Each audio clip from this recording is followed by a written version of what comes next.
Well, welcome back. To complete our discussion, talking about personality and colors, part 2.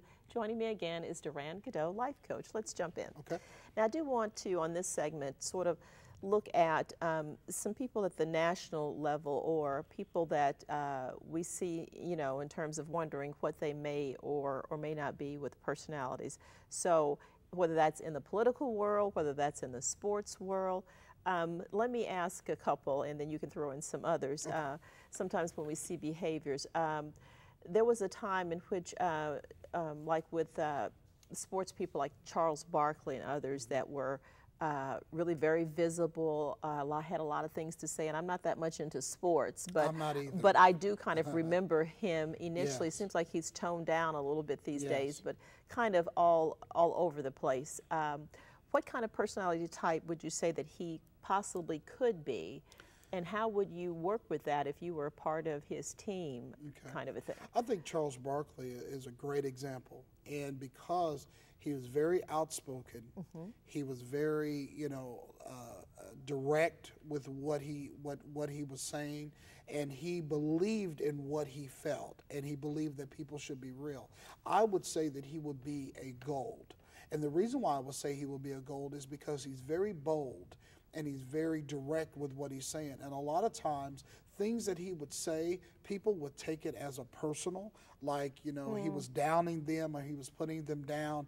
And he was just direct, and he was just very organized within that. Even look at his dress. A lot of times when you saw him off the court, he was very, dressed down, matching colors, putting things together. And that's just who he was from head to toe. But because of his boldness and because of him being so organized, even on court, I just saw just a couple of snippets of things of him playing when I was watching another show, and he was very organized in how he played. His skill set was very organized, and it was the same way pretty much all the time. Okay, now, and you mentioned a good point too about goals in terms of being very direct.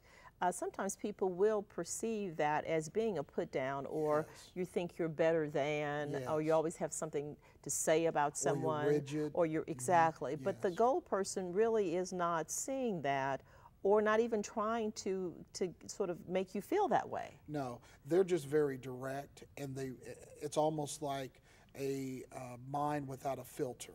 Or a mouth without a filter.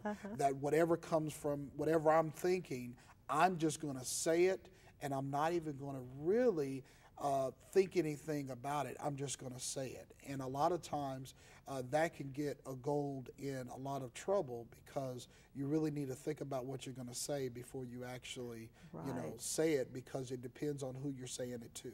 If you say it to a blue person, it will then hurt their feelings very quick.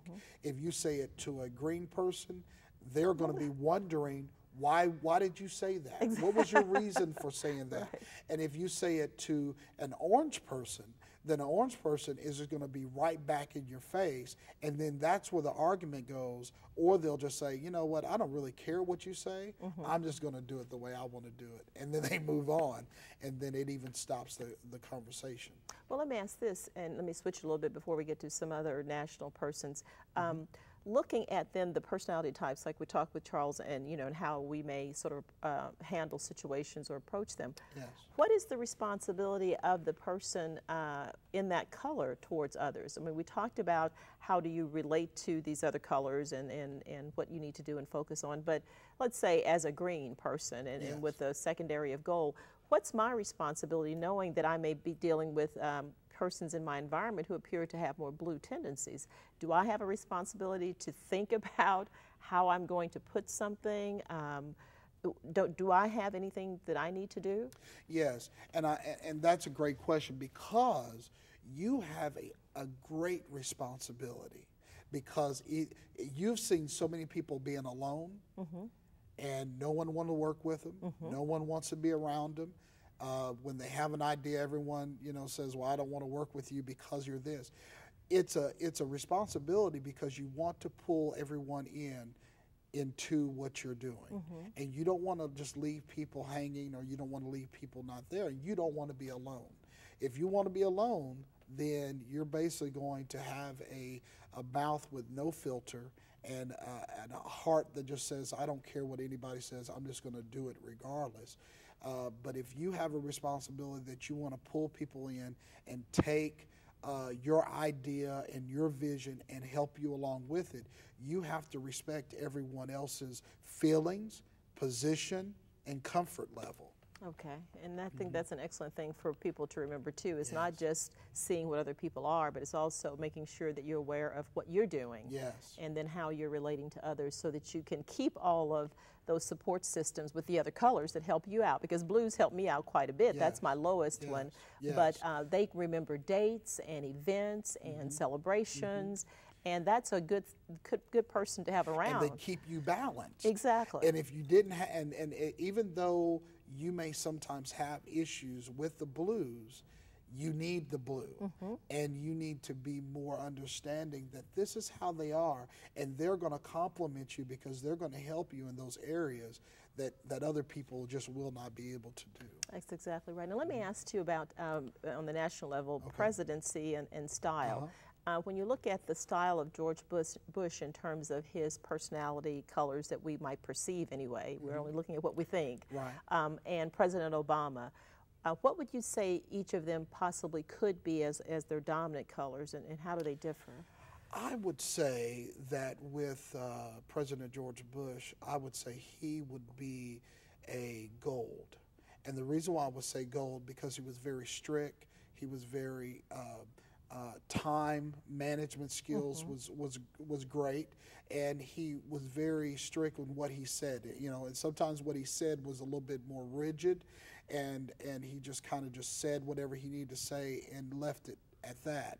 But with President Obama, I would say that he's a green.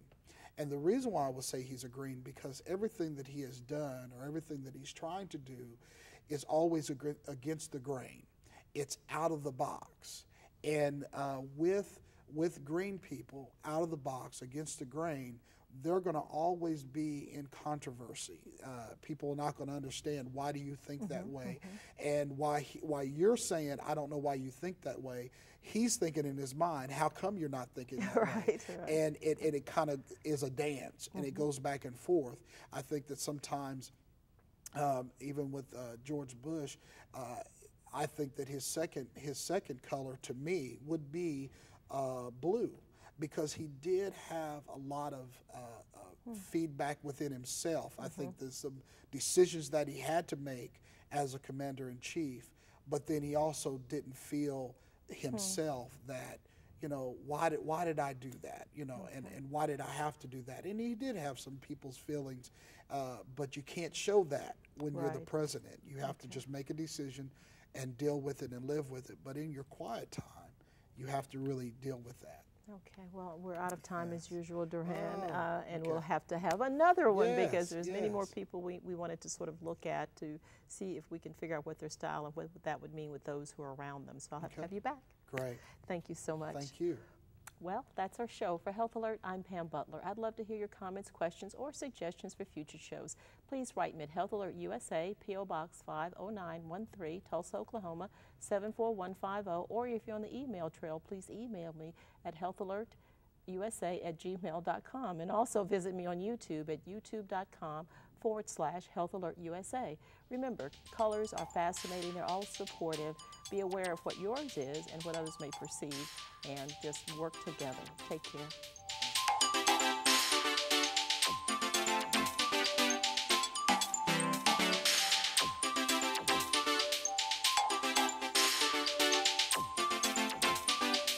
This program would not be possible without the support of OU Physicians in Tulsa.